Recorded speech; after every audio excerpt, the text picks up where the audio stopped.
Hello friends, આજે આપણે સિલવાસાના riverfront ઉપર આવી ગયા છીએ.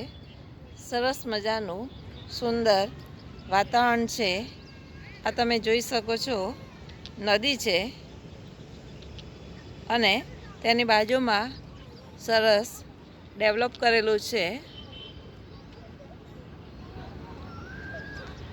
ઉપર ગાર્ડન આવેલું છે.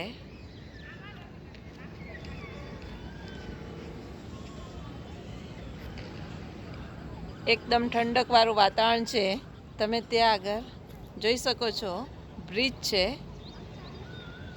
ત્યાં આગળ સામે આગળ જશો તો સ્વામિનારાયણ ભગવાનનું મંદિર આવેલું છે.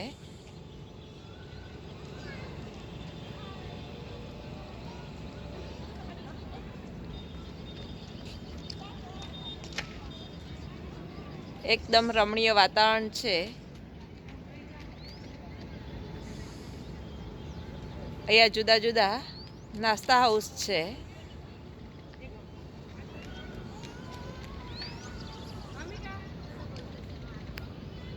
સરસ સુંદર વાતાવરણ છે. સિલવાસા રિવરફ્રન્ટ.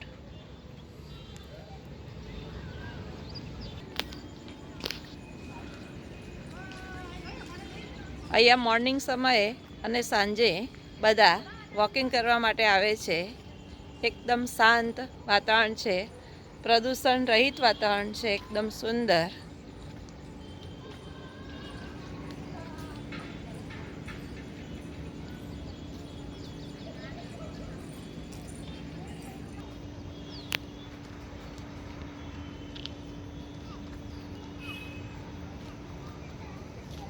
જો અહીંયાથી બ્રિજ છે.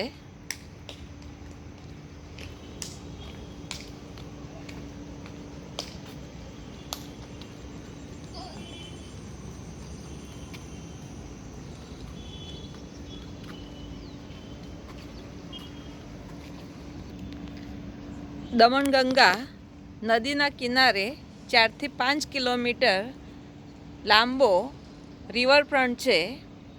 અમદાવાદ સાબરમતી નદીના કિનારે જેવો રિવરફ્રન્ટ છે એ ટાઈપનો જ અહીંયા સુંદર અને એકદમ રમણીય વાતાવરણ છે. દૂર દૂર લાંબો 4 થી 5 કિલોમીટર લાંબો રિવરફ્રન્ટ છે. અહીંયા આગળ ઉપર ગાર્ડન છે. બાળકોને રમવા માટે ઉપર ગાર્ડન છે. નીચે સરસ મજાનો રિવરફ્રન્ટ છે. સવારના સમયે બધા યોગા કરવા માટે, મોર્નિંગ વોક કરવા માટે અહીંયા આગળ આવતા હોય છે. પર્યટકો પણ અહીંયા આગળ જ્યારે પણ સ્વામિનારાયણ મંદિરના દર્શન કરવા આવે છે ત્યારે આ રિવરફ્રન્ટની અચૂક મુલાકાત લે છે અને બહુ સુંદર પ્લેસ છે. સેલવાસ ભિલાડ હાઈવે છે. અહીંયા આગળ બ્રિજ છે. સામે જ સ્વામિનારાયણ ભગવાનનું સરસ મજાનું મંદિર આવેલું છે અને આ જે રિવર છે તે દમણગંગા નદી છે. ચારે બાજુ ગ્રીનરી છે.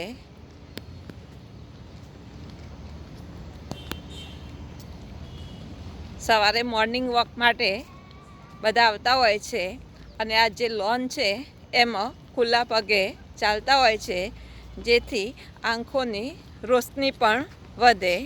તમે જોઈ શકો છો, ચારે બાજુ એકદમ સરસ મજાની ગ્રીનરી આવેલી છે.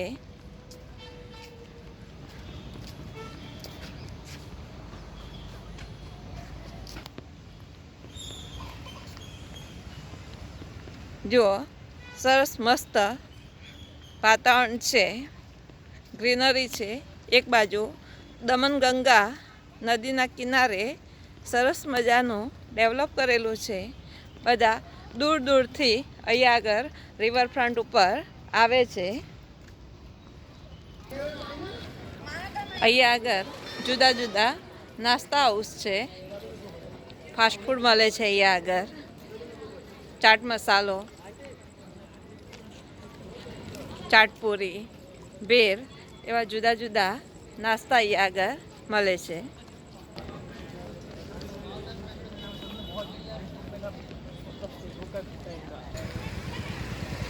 રિવરફ્રન્ટની ઉપર બાળકોને રમવા માટે અહીંયા સરસ મજાનો ગાર્ડન છે.